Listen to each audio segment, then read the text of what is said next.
Welcome to Purpose 360. I'm Carol Cohn, and today is such a special day. It's our 100th podcast. OMG! I'm so excited. It seems like only yesterday when I started. And I started because my friend Joe Waters from Selfish Giving, he had a wonderful podcast. And he said, Carol, you've got so much wisdom. Why aren't you doing it? Well, I investigated the medium and it looked like something I could do. You know, my history was always not just doing great work, but it was also because in the earliest years when I started in the 80s, it was proving to people that purpose could be business strategy as well as having an impact in society. Well, 30 pieces of research later, lots and lots of clients, wonderful positions, 30 years at Cohn, 5 years at Edelman, and now 6 years at Carol Cohn on Purpose. I've really seen the practice grow up, and it's no longer a nice to do, it's a have to do. So Purpose 360, I do it for you. I do it so we can invite guests from all sorts of different areas, C-suite leaders, authors, academics, social entrepreneurs, not-for-profit leaders. I have met so many wonderful people doing the podcast. And I'm going to give a few shout outs to some of my faves. I'd like to thank Kristen Kenny. She has been my absolute right hand. She's got a journalist's heart. She's an amazing writer and editor. She's helped me to secure guests, prepare for guests, write amazing questions that really pulls out wonderful information. So thank you, Kristen. Couldn't do it without you. Pete Wright, because he's been our incredible editor. And then we've had some wonderful interns over the year. This past summer, Casey Sheehan. And I'd also like to thank my friend Chris Noble, because he partnered with me in the beginning. Martin Whitaker, the CEO of Just Capital. I've watched Just Capital grow, and they have been such an amazing resource to truly help create data and commentary and lists and reviews and indices around stakeholder-based capitalism. Thank you so much, Martin. I got to give a shout out to Alex Thompson, who we did a wonderful, very early on podcast with him from REI, and we talked about the genesis of Opt Outside. Well, now he's the Chief Communications Officer for Thomson Reuters, and they're cooking up some great purpose work, and we're going to be able to announce that soon in the new year.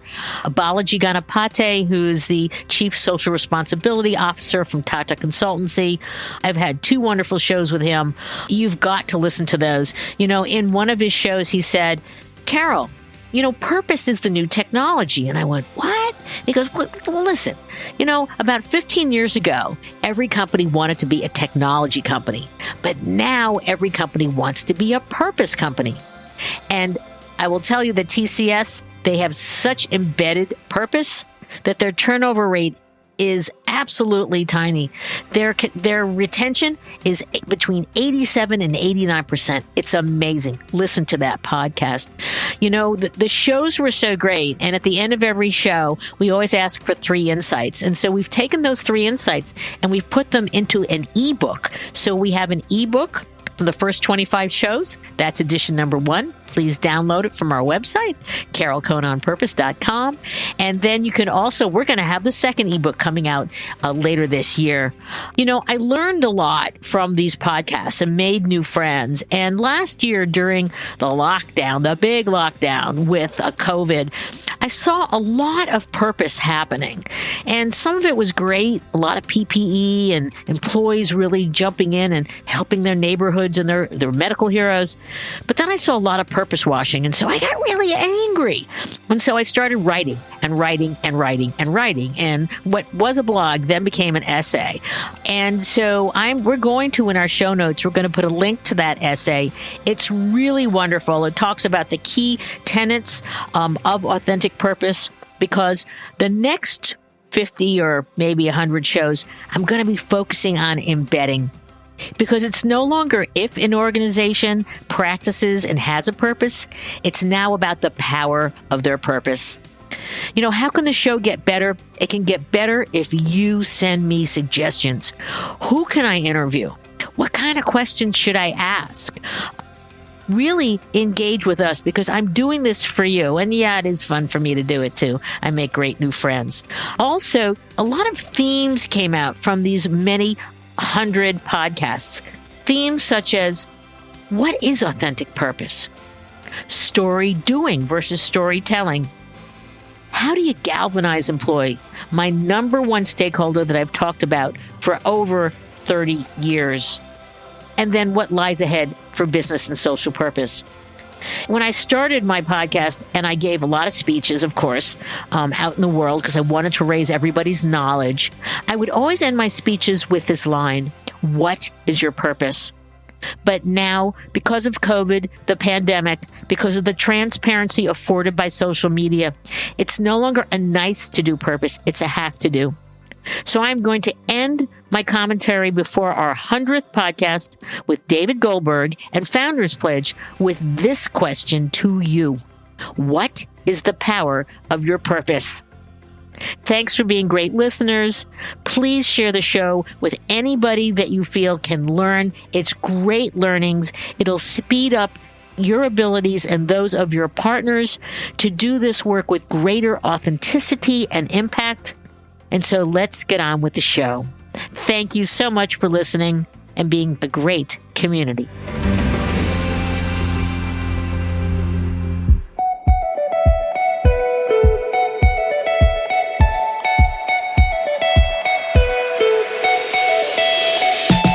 David Goldberg is a fascinating young man. I asked him, why did he create Founders Pledge? He's not getting rich and famous off of it. I mean, he's getting a tremendous amount of psychic happiness and well-being from it. But he says it very simply. If not me, who? If not now, when? If not me, who? If not now, when?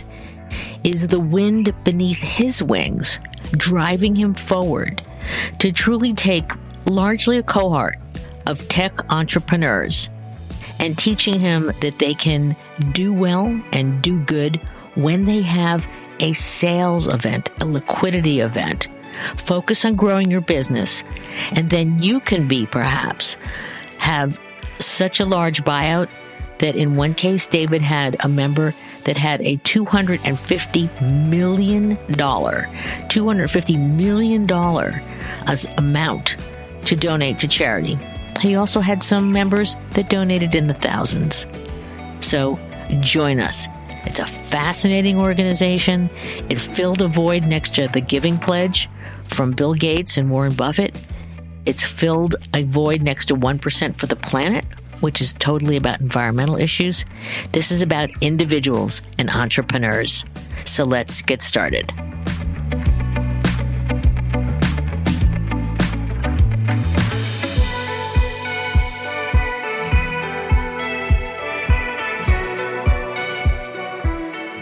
Welcome to the show, David. My pleasure. Thanks for having me. Let's start out with, I love this question, which is, who is David Goldberg and what is your purpose? Which is ultimately going to say, why are you doing what you're doing? Yeah, it's a good question. Who is David Goldberg? I don't know, like some silly kid trying to make a difference in the world, I guess, at the heart of it. I'm someone who was born a white man in California in the 80s and won the life lottery in every respect, being born the right color in the right place at the right time in the history of humanity. And for a long time, I didn't really realize that privilege that I had because I sort of grew up in a pretty working class family. And when it became clear that being born a white man in California in the 80s is a huge leg up, I sort of decided that I needed to do more than just focus on me and how much I could get. And that was back in 2009 or so, where I made that decision to focus on how much I could create and give back rather than how much I could accrue and possess. And that's what I've been doing ever since. So I guess that's who I am, like an idealist, maybe, in some respect. If someone said to you, what is your purpose? What do you think your purpose is? And maybe it was different yesterday than it is today. That's an easy one for me to answer. I'm trying to eradicate market failure. And it's what management consultants would call a BHAG, a big, hairy, audacious goal. But I think that directionally aiming to eradicate market failure is one of the more important things that people can do, that I can do with my time. That's my purpose. Even if I'm not successful, attempting to achieve it is worth the effort. Well, I think you've gone very, very far since that first time I met you in New York, surrounded by all these emerging tech brilliant people. Because at the time, I think we talked a lot about, does technology have a heart? Yeah. You were a bit forlorn because you like to bring people together for connection making and for accelerating their visions. But I think we had conversations and you kept saying, but what about, impact on society, the environment? What about giving back? And that just didn't seem to be part of the cohort. What do you think happened? Because the numbers, what's happened between 2020 and 2021 is huge for you. Yeah. So this isn't like a little group here that kind of raises, 50 million. It's a lot more. Yeah. So we have more than 1,600 members now. I think it's 1,620 something, if memory serves, from 34 countries who've committed about $5.7 billion to go to charity. Okay, so let's just talk about how it works, because it's not that like when they're running their company, they're designating a certain percentage. Yeah, the model is entrepreneurs tend to start businesses to solve problems, and the best entrepreneurs solve the biggest problems. Our goal here is to get people who are natural problem solvers committed to giving back when they have success. So to join Founders Pledge, a founder, investor, or venture capitalist will lock in their future intent by committing some percentage of their personal exit proceeds to go to charity as and when they make money. The idea being that we discount future value pretty significantly, and it's much more difficult to give away zeros in a bank account than it is to commit to be generous at some point in the future as and when you become wealthy beyond imagination. We started, with this really simple commitment. In the early days, we were talking about the minimum percentage that people had to commit to give to. And interestingly, we were anchoring people to this very small number. And when we stopped anchoring people a couple of years ago, sort of their natural generosity shined through. That's interesting. And so what year did that begin? Did you make that pivot? It was 3 years ago. 3.5 years ago, even. And we saw the average pledge in the early years was like 3.5%, 4%. The minimum pledge was 2%. And then when we removed the notion of a minimum 2% pledge from our language, the average pledge shot up to 11%. Wow. Yeah. That's interesting because, the conversations we had way back when, which is, this is about the money and making money and then having the next idea and making more money. It was like whose pot of money is bigger than the next, but something shifted. What was shifting in this community? I think when you make a lot of money and then it sort of sits in, behind walls and it's controlled by a singular person or a small group of people who all look and act and talk and think the same. People notice, society notices, and there was a pretty aggressive shift a couple of years ago that was maybe we shouldn't be celebrating tech in the way that we had been. Maybe technology plays a negative role in the world as well, as much as potentially a positive one. And at the same time, the numbers were getting really big. Markets were expanding. People were making more and more and more. And at a certain point, money has decreasing marginal happiness when you've made enough of it. Right. Well, it does. I mean, there's been a fair amount of study in this space. And basically, we tapped into something, I think, at the right place at the right time, where people just wanted to be more generous.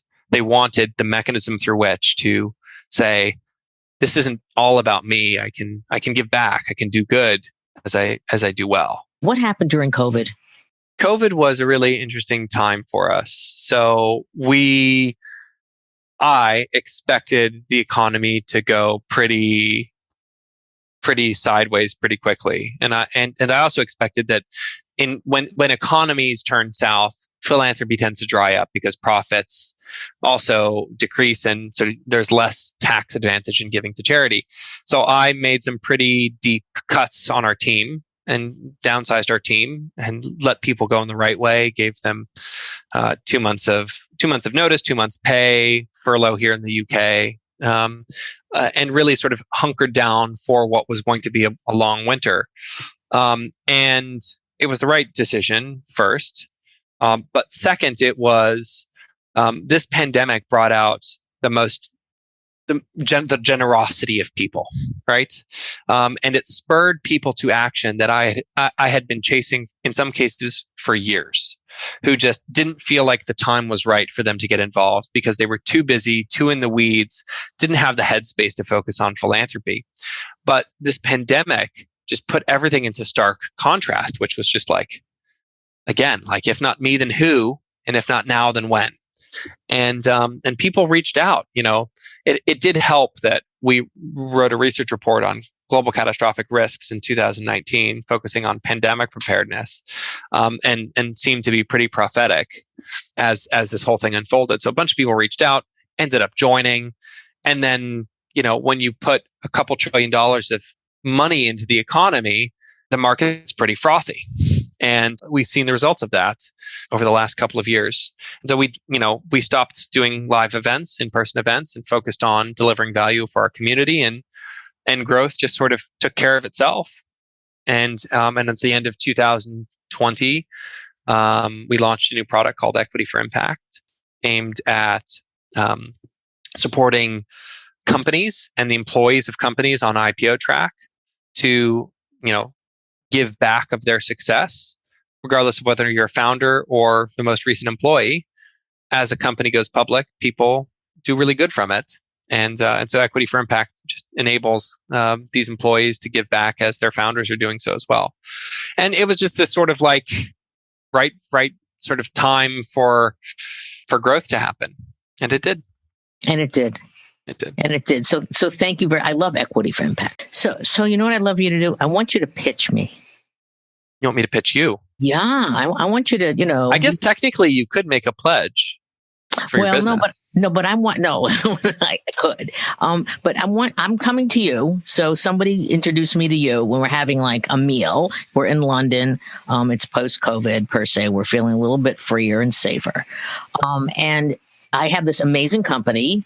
It's still fledgling. And so I want you to, what would you say to convince me to do this? Because I'm totally focused on my company. I've got to do everything there. So that's why I'm saying pitch me. As you should be. You should be focused on your company, right? You want to keep the main thing so that you can be as successful as possible. So Founders Pledge is not thinking about the present, but it's thinking about the world that you want to create. We're a community of founders, investors, and VCs uniquely committed to impact, all of whom have made the same commitment that as and when they sell their business, they have some success in the world, they give back. And I'm sure you know, Carol, both the fictitious Carol that I'm pitching and the actual Carol that I'm talking to. Right. Starting something from scratch is a lonely endeavor. It's really hard being a founder, being a CEO, often deeply isolating, often rife with mental health issues. And being a part of a community that stands for something beyond just the creation of more wealth is important, and it's powerful. And it turns out that having purpose, having values that animate you, tend to result in better outcomes for the people and for the world. And so why would you join Founders Pledge? Well, because it's the right thing to do. If X, then Y, right? X is if I make a lot of money and sell my business. Y is then I donate Z percentage of what I make to the things that I care about at that point. And we exist as an organization to empower you to make better decisions using data.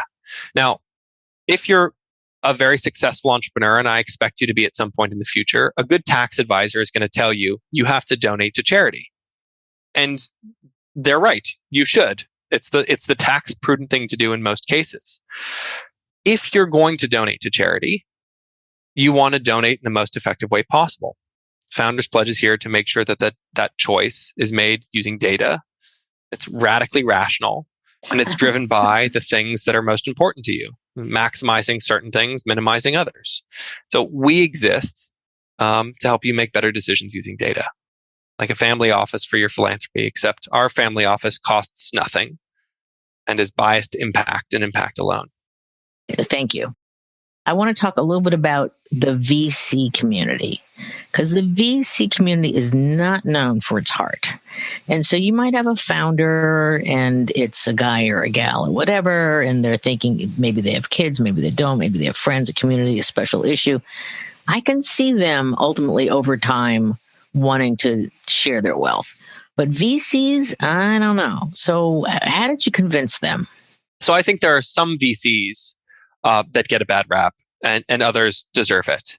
The people that have joined Founders Pledge and are venture capitalists, I think, are obviously the better group. So I have found that the really forward-thinking, thoughtful, deeply passionate VCs to be some of the most generous and impact-driven people I've ever encountered. And I'll call out a specific fund and two partners there that I really admire and respect. 50 Years. They're a deep tech fund based out of San Francisco. Both of the founding GPs, Ella Madej and Seth Bannon, are ex-entrepreneurs, and their mission is to solve some of the toughest problems that we face as a species by investing in businesses that have transformative potential.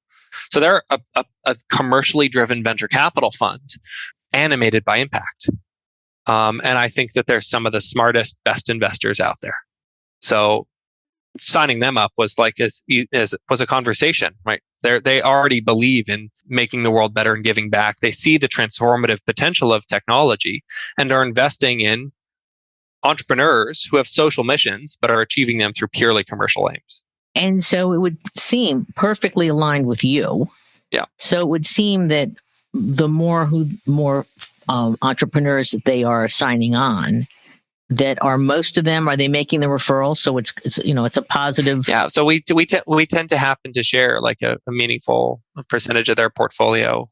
They happen to be our members as well. Yeah. I mean, so the goal with VCs is, they're a leverage mechanism for us. So we want to, with the right VCs, grow our community based on who they invest in. So it can be a really beneficial relationship where we send people their direction. And I'm not speaking about 50 Years here. I'm speaking about VCs in general. Like the VCs that we've signed up, we like to send them interesting entrepreneurs that have joined Founders Pledge who we think fit their funding criteria. And we encourage those partners who've signed up to encourage their investees to also join Founders Pledge. You talk about, immense good. I love that in terms of your mission statement. It's a really operative word, right? So Founders Pledge, if it's just we encourage entrepreneurs, empower entrepreneurs to do good, it doesn't really mean anything, right? No, that's too weak. It's not David. It's not David Goldberg. It's also like, it's not the right thing. We're pretty utilitarian in the way we think about the world. All else equal, we'd rather do more good than less. And our mission statement, as mission statements should be, has no fat on it. Right? Every word is necessary for that statement to work. And immense is the operative word. We don't just want our members to do some amount of good. We want them to do the maximum good potential. So let's talk about a couple case histories. Sure. So can you talk about a couple of founders that came in and that they have sold their companies? And what are they doing? We work with a couple of hundred entrepreneurs now who've had liquidity. And I'm not going to speak about specific people. I'll speak about specific people, but I'm not going to tell you who I'm talking about. So a lot of people come to us caring about climate change, or like having realized that an Earth that can't support human life is probably not a very good place to raise a family or think about the future, and are really passionately animated about climate change. And like most people sort of new to thinking about this, tend to focus on sort of the standard suite of things that the average person knows about, which is like carbon offsets or tree planting. And we are pretty averse to both of those things. Well, not averse, like carbon offsets we don't think are particularly useful, and tree planting we don't think moves the needle really at all. And so our climate change specific philanthropy work has focused on policy and advocacy. So let's assume that the entire 6 almost $6 billion of pledge value becomes liquid all of a sudden. And let's also assume that all of our members entrust us to allocate the entirety of that capital to how we see fit. And let's also assume that we decide to invest all of that money in climate change work. It's a drop in a bucket, and the bucket is floating in an ocean, and all of the water is philanthropic money focused on climate change. How do you do anything when you're talking about such vast flows of capital, hundreds of billions of dollars, potentially trillions of dollars in the coming years, put into a sector to sort of like, we're not doing direct work isn't really going to change anything. So we want to focus further upstream. And so our climate philanthropy has focused on policy and advocacy such that with a couple $1 million, we expect to be able to do hundreds of times more good per dollar than a direct intervention. Because as you say, you really want to leverage effectiveness. Completely. That's the whole point. Like, let's take a pure commercial scenario quickly. And I think you're going to get the right answer here. But let's say I have two different funds, Fund A and Fund B. Okay. And you have $1 million to invest. And Fund A returns 4% per year, compounded annually, and Fund B returns 11% per year, compounded annually. Okay. Now the funds are really similar, except Fund B doesn't have like arms or tobacco or something bad in it. They're all else equal. They look really similar, except one returns 7% more per year, and they compound annually. Which fund did you invest your $1 million in? Fund A that returns 4%, or Fund B that returns 11%? Well, we hope the 11%.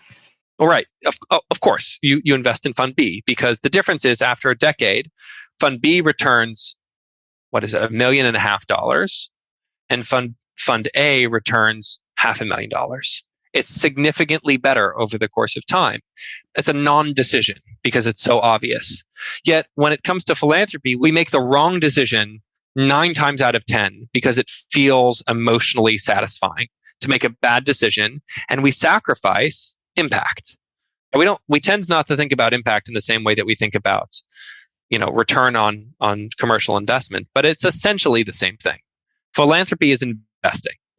And what we get back is not money. We get back impact, people's lives, happiness, or a reduction of disease burden. These are the same concepts, but we're trying to apply them to things that are historically averse to measurement in the same way and have less clear feedback loops, but they're the same. Okay. So I know you have a climate cohort. Yeah, we do. I want to talk about the climate cohort. Why did you create it? And then I want to go back to another example. The climate cohort was when there's enough people that care about an issue and our team is good enough in that issue to support it. We want to bring our members together and empower them to share learnings, grow together, make better, more coordinated decisions. And it's just been like an overwhelmingly successful group. It really struck me that in the beginning, you weren't talking a lot about, I want to create this community that is really going to be impactful. And I'm not even sure in the beginning that you were going to create a climate cohort. You also created the hub, and you're really educating, and you're creating events, and you're really having people, these brilliant people, learn from other brilliant people. And it's both their business advancing, but as well as their social impact. So when did that kind of epiphany come to you? Start of COVID, basically in March, April of last year, sort of made clear to us that our current operating procedure, which is in a normal year, we'll do 75 events all over the world for our members, from small dinners to global forums to retreats and lots in between. And when we realized that the world was essentially going to stop meeting in person for an extended period of time, we decided to accelerate plans to transition to a sort of a more digital format. It's been mostly successful, I think. The hub is, we built in a couple of months and now has meaningful active daily users. But it's an enabling tool as opposed to a replacement for human connection. So we think and talk a lot about philanthropy and charity in a very data-centric way. And we have been accused of having no heart, having no humanity. And I think that's probably not correct. But our events are like the humanity. Like we bring people together because, putting incredible people in the same room and giving them provocative sort of and provocation and interesting things to talk about tends to result in really fascinating outcomes and better coordination. And so philanthropy is deeply human. It's deeply like emotional. We all give because we want to make the world better. But that doesn't mean that it needs to cloud our judgment. Like the heart brings us to give and the head should inform how it's done. So you bring your members together in community. And can you tell a story about something that came out of that interaction that was pleasantly surprising? We did a retreat last year where we brought together about 30 or so entrepreneurs and played a giving game. So a giving game was, you know what a giving game is? No, tell me. Okay, so a giving game is I had a donor who was happy for us to help him allocate his capital. And so in a room of 30 entrepreneurs, I said, all right, guys, I've got $20,000 to give away. It's a very generous donation by a guy named Eric Bergman.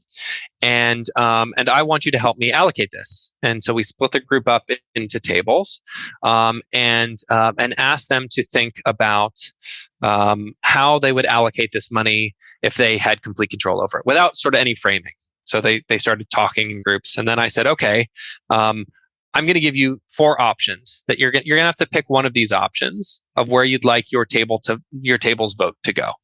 And we presented an AI safety organization. We presented a mental health organization. We presented a biosecurity research institute, and we presented one more. Let's come up with a fictitious. I don't remember what it is, but let's call it a malaria intervention.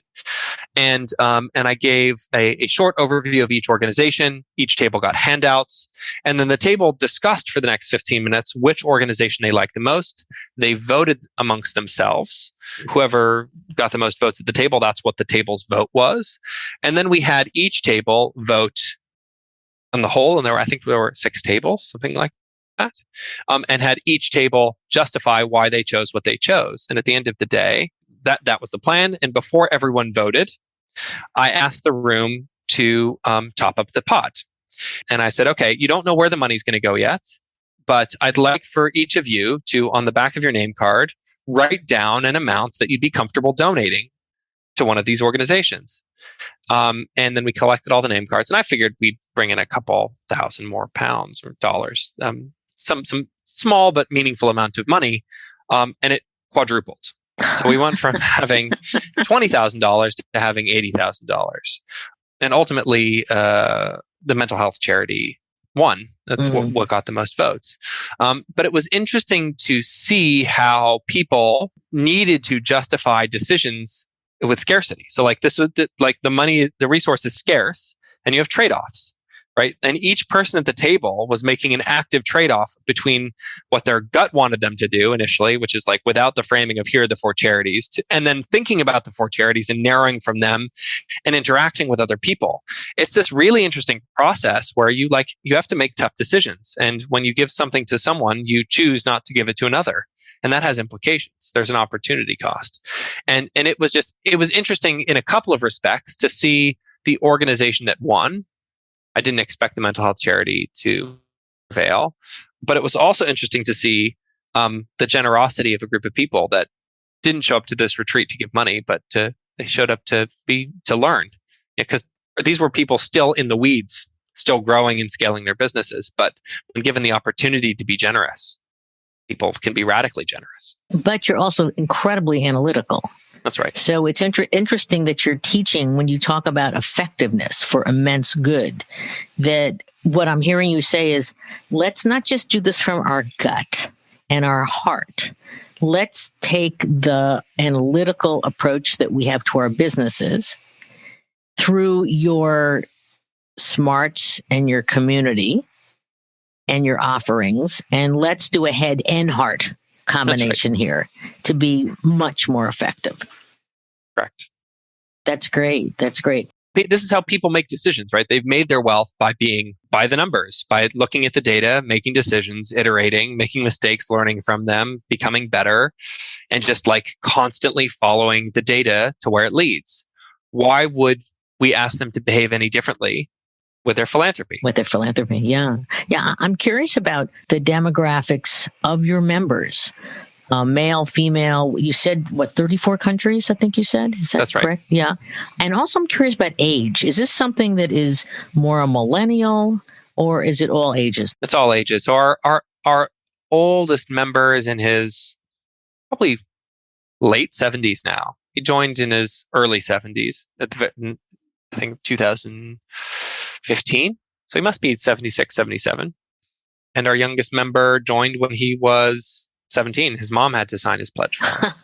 His mom signed his pledge. And how is a male-female breakout? It's getting better. 30 some odd % female. Oh, great.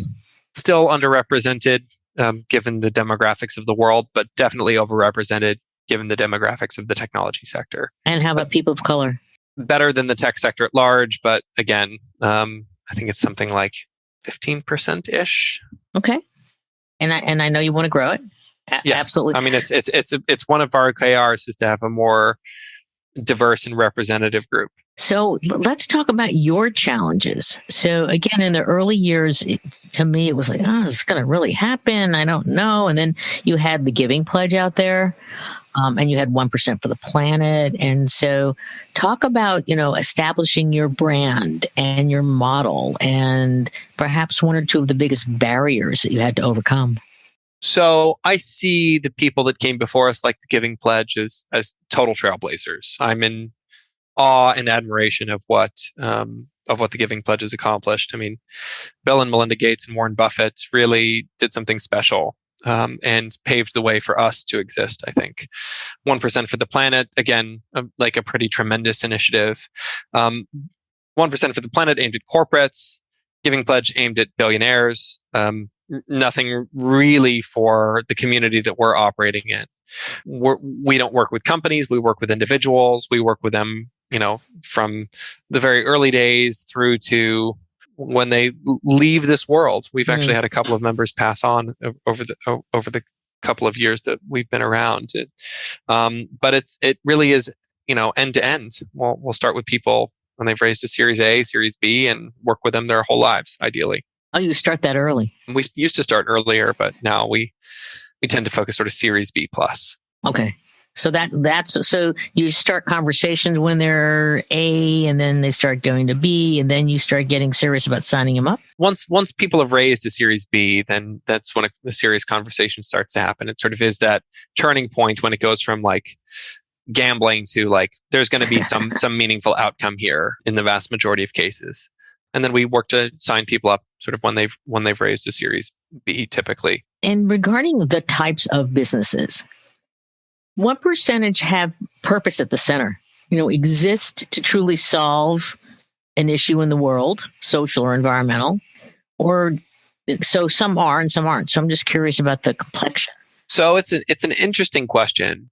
I would say that the vast majority of companies do not have purpose at their core.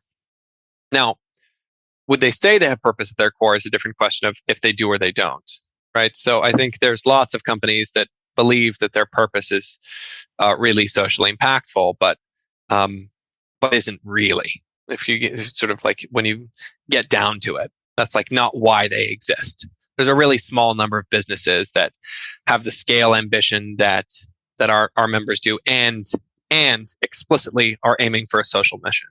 It's very rare indeed.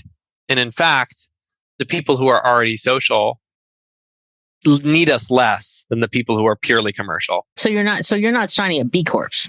No. Okay.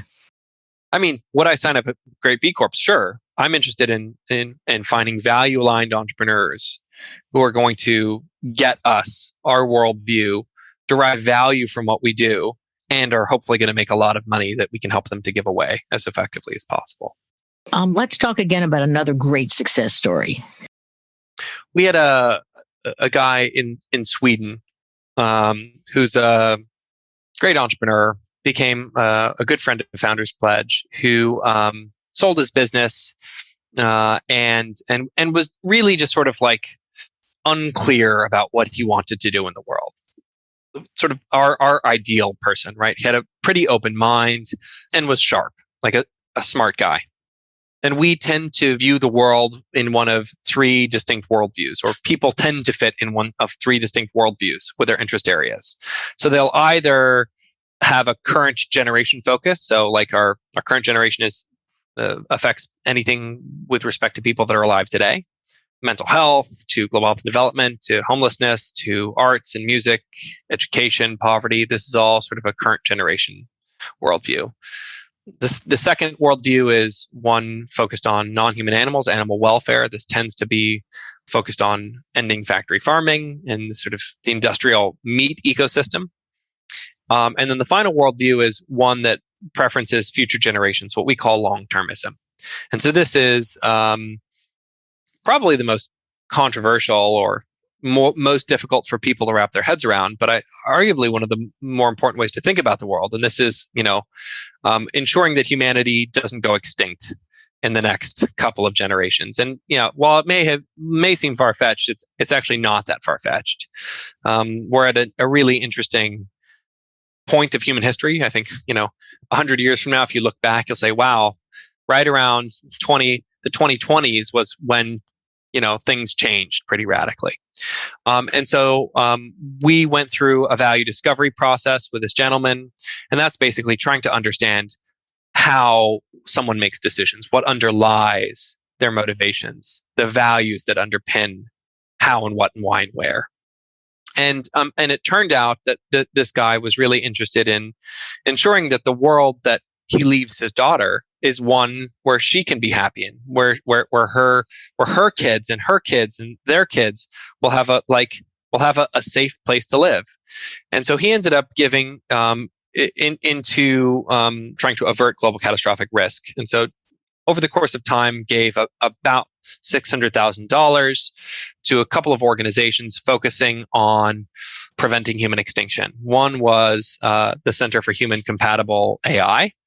And this is to ensure when we develop artificial general intelligence that it's aligned with humanity's interests and doesn't result in quite a bad world.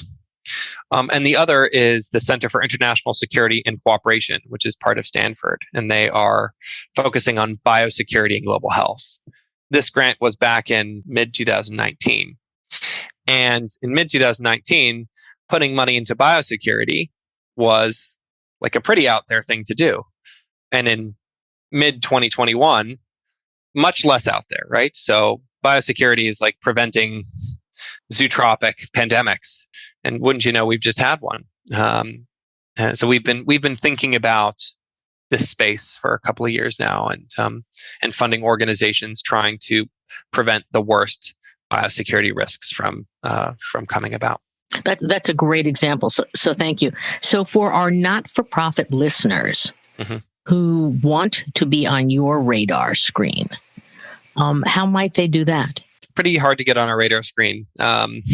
So many of our members want to recommend organizations that they've identified to us, and we really we appreciate their desire to do that. We really appreciate the great work that many nonprofits do, but our process is one that tends not to lend itself well to inbound interest. So when we do a cause area investigation, we'll identify the area that we want to work in, and we'll look first at the sector itself, understand if we think that the sector is worth actually investigating in depth, looking at sort of the scale and the size of the issues, the tractability of the solution sets, and the neglectedness of the cause area compared to how large it is.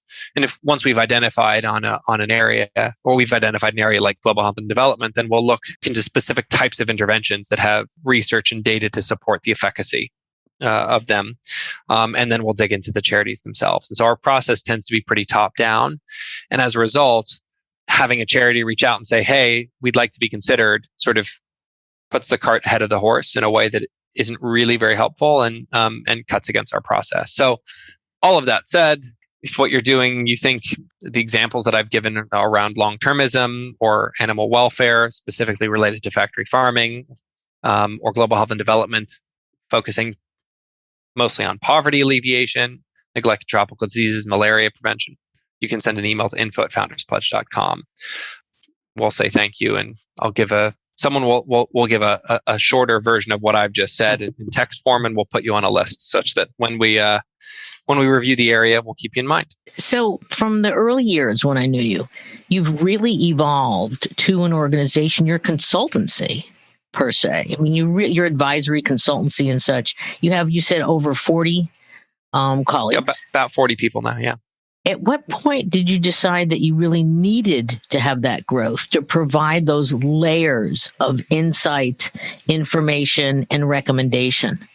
Good question. So about 2.5 years ago, we decided to go from a scrappy startup to trying to become more institutionalized. I know that term doesn't, tends to evoke images of like stodgy offices and, Roman pillars and stuff. But it, in order for us to accomplish our mission, to empower entrepreneurs to do immense good, the building blocks of success need to be close to each other, right? Aligned well. And the sector is really fragmented. And so rather than trying to rely on external partners to support pieces of what we needed, I decided we just needed to become vertically integrated and do it all ourselves. And so we do a bunch of things that I think could be their own businesses in and of themselves. So we have this sort of growth company where we get people to sign up. We have a community where we do events and we do programming and we do education. We have thematic funds like our climate change fund and our animal welfare fund and our global health and development fund. We have a donor advised fund that is the infrastructure for deploying capital globally seamlessly, which is a huge cottage industry that we're trying to disrupt. Then we have our own research team that does charity sourcing, vetting, diligence, and impact analysis. And then we have an advisory team that consults and helps our members give better. 6 different things, 7 maybe even.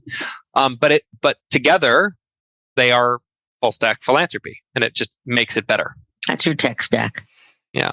Now, for members, do you proactively seek members, or is it now all word of mouth and people know about you?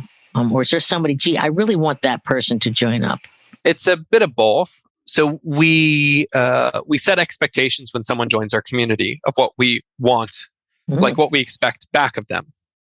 We don't cost anything. There's no business model, right? Like it's deeply loss-making Founders Pledge. And what that means is I have to raise money every year to fund Founders Pledge operations so that what we do from end to end is zero cost. Now, the zero cost is truly zero monetary cost, but we want our members to evangelize for us. And so when someone joins, we ask them to nominate 3 other people who they think would be a good value fit for our community, who would derive value from what we do.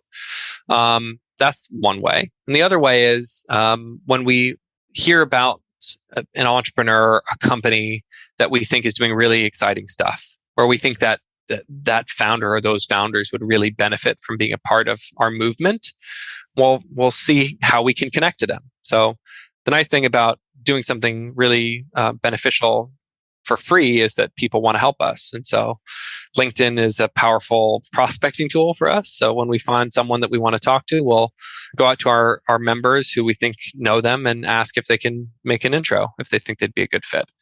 And that's sort of primarily how it happens.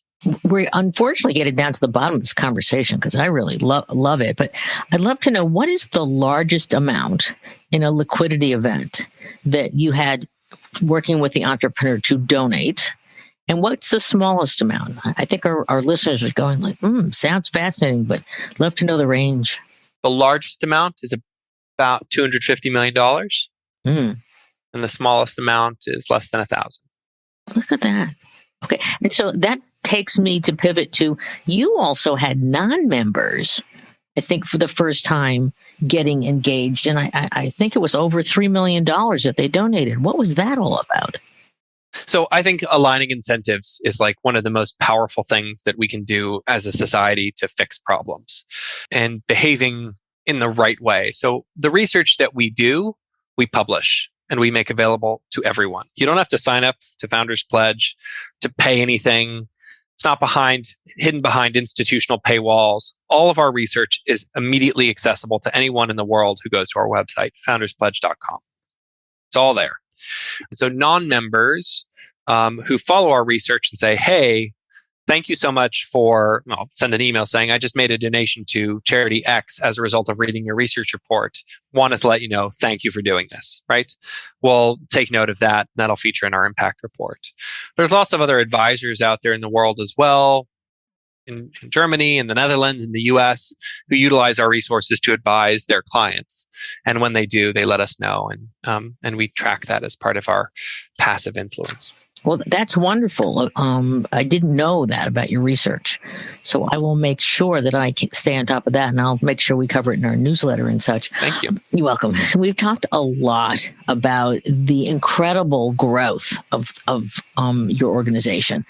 What haven't we covered that you want to share with our listeners, whether they're an entrepreneur, whether they're a B Corp and they want to just share it with, some other people they know who are, and don't have to be B Corps, but they could be entrepreneurs, or non-members who want to look at your research and help you grow?